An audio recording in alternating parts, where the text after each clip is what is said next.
নমস্কার বন্ধুরা, বিউটি রান্নাঘর 25-এ সবাইকে স্বাগত। আজ আমি আবার আরেকটু নতুন রেসিপি নিয়ে চলে এসেছি। ভিডিওটি না টেনে সম্পূর্ণ দেখতে থাকুন। এখানে আমি নিয়ে নিয়েছি টমেটো কুচি, ধনেপাতা কুচি, কাঁচা লঙ্কা কুচি আর পেঁয়াজ কুচি। কড়া গরম হয়ে গেছে, দিয়ে দেব কড়াইতে পরিমাণ মতো তেল। এখানে আমি সাদা তেল ইউজ করছি, আপনারা চাইলে সর্ষের তেলও ব্যবহার করতে পারেন। তেলটা গরম হয়ে গেছে, এখানে আমি দিয়ে দেব নুন হলুদ মেখে রাখা মাছগুলো আমি কিছুক্ষণ হতে দেব। মাছগুলো এপিঠটা আমি একবার উল্টিয়ে দেব। এখানে আমি মাছগুলো খুবই আস্তে আস্তে উল্টিয়ে দেব, নাহলে মাছগুলো ভেঙে যাবে।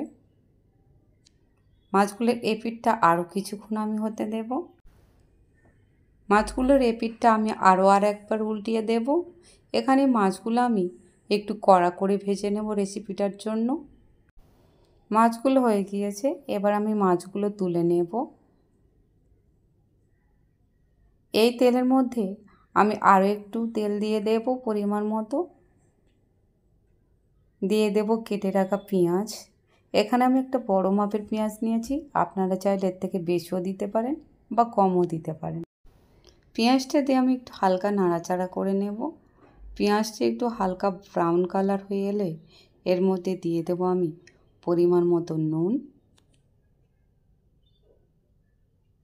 নুনটা দিয়ে আমি হালকা নাড়াচাড়া করে নেব, কারণ পেঁয়াজটা যাতে একটু গলে যায়। এবার এতে দিয়ে দেব আমি কেটে রাখা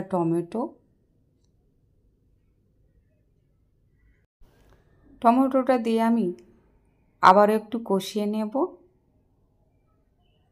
টমেটোটা কষা হয়ে গেলে এর মধ্যে দিয়ে দেব আমি পরিমাণ মতো রসুন বাটা। রসুনটা দিয়ে আমি আবারও 2-3 মিনিট কষিয়ে নেব। রসুনটা দিয়ে কষানো হয়ে গেছে, এবার এর মধ্যে দিয়ে দেব আমি পরিমাণ মতো হলুদ গুঁড়ো, পরিমাণ মতো লঙ্কা গুঁড়ো। এই সব উপকরণ আমি আবারও খুব ভালো করে কষিয়ে নেব। মশলাটা খুব ভালো করে কষানো হয়ে গেছে, মশলাটা থেকে তেল ছেড়ে এসেছে। এবার আমি এর মধ্যে দিয়ে দেব পরিমাণ মতো জিরে গুঁড়ো। এবার আমি এর মধ্যে দিয়ে দেব পরিমাণ মতো ধনে গুঁড়ো। এটা দিয়ে আমি আবারও 1 মিনিট কষিয়ে নেব ভালো করে।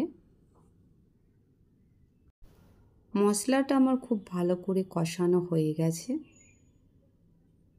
এবার আমি এর মধ্যে অ্যাড করব জল। এখানে আমি জলটা পরিমাণ মতোই দেব। এখানে আমি আরেকটু জল অ্যাড করব। এটা আমি কিছুক্ষণ হতে দেব। ঝোলটা ফুটে উঠেছে, এবার এর মধ্যে দিয়ে দেব আমি ভেজে রাখা মাছটা দিয়ে আমি আরও কিছুক্ষণ হতে দেব। এখানে তরকারিটা আমার হয়ে এসেছে, দিয়ে দেব আমি ওপর থেকে ধনেপাতা কুচি, দিয়ে দেব আমি কেটে রাখা কাঁচা লঙ্কা। এখানে যে যেমন ঝাল খাবে সেরকমই দেবেন। আমার রুই মাছের ঝাল রেডি। এবার এটা আমি নামিয়ে নেব। রুই মাছের কারি আমার রেডি। আমার রেসিপিটা যদি আপনাদের ভালো লেগে থাকে তাহলে ভিডিওটিতে একটি লাইক, কমেন্ট, শেয়ার, সাবস্ক্রাইব অবশ্যই করবেন বন্ধুরা। ধন্যবাদ।